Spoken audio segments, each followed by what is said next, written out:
I was not expecting Lucifer to become one of my favorite characters in the show, but I am so happy with how Hazbin handled his character. I was really worried they were going to go down the predictable deadbeat dad trope, which I mean does absolutely have a place and reason to exist in stories, but it's just been done a lot at this point, and I really admired how unique the cast of characters in Hazbin Hotel was. This worry of mine was also further amplified by me misreading the episode title when I first saw it on my phone while waiting for my clothes to finish drying at the laundromat. Instead of Dad Beat Dad, I thought it literally just said Deadbeat Dad. So I was fully prepared for an uncaring of a father who doesn't believe in his daughter at all and acts super dismissive of her hotel. So imagine my surprise when instead we got a character so genuinely crippled by his own depression and self-loathing that he isolates himself from those he cares about, despite loving them so much. I'm not excusing what Lucifer did, and I don't think the show does either. He did in fact leave his daughter for years on end without much communication, and he didn't help or support her at all with her dreams of the hotel. But man, they make you understand the reasons why he does this,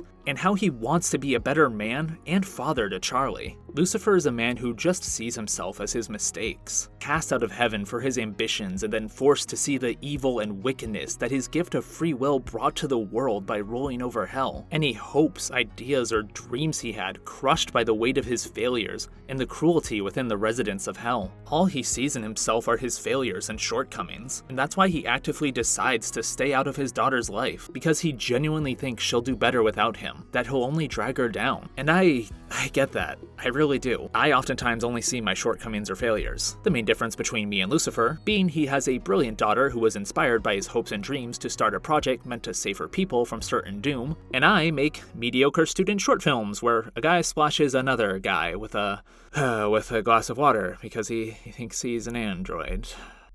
That's my legacy on this world, alright? It's hard to see the good in yourself, especially if you do struggle with depression or self-loathing like Lucifer does. And that's why this musical number is so beautiful, as after an episode of reconnecting with her father and seeing the sad and broken man he's become, even going so far as regretting the act of giving humanity free will, she reaches out to him and makes him realize all the good he's done, how it was his dreams and ambitions that gave her the hope that her dreams could become true. The Hazbin Hotel wouldn't be a thing without Lucifer and his influence on Charlie, and she helps him realize that through this tender and caring song between the two of them. Sure, he has made mistakes and he's far from a perfect father, but Charlie is always one to forgive and see the best in people. She doesn't hold the years he's spent away from her against him because she realizes what he's been struggling with, and she instead tries to help him and form a deeper connection with him starting with this song. It's just so nice seeing a genuinely caring and, by the end of episode 5, healthy relationship between father and daughter in a story. Like I said earlier, it just feels like there's a lot of crappy dad tropes in media, and I get it. There's a lot of deadbeat dads out there in real life, and showing how that affects people and how to cope with the sort of emotions that brings can be really helpful to people. But it's also just nice to see caring and healthy portrayals of familial love in media too, so I'm glad that Hazbin went with this more loving and optimistic approach. And it does so without excusing Lucifer or making him bland. Depression or self-loathing aside, he is a father who abandoned his daughter for years on end, and the effects of said abandonment are very clear on Charlie, who struggles emotionally with the fact that both of her parents aren't really involved in her life. But this is a show set in hell. Problematic characters who make mistakes should be expected, and they approach this character with thoughtful care as they show a very nuanced portrayal of someone struggling with depression,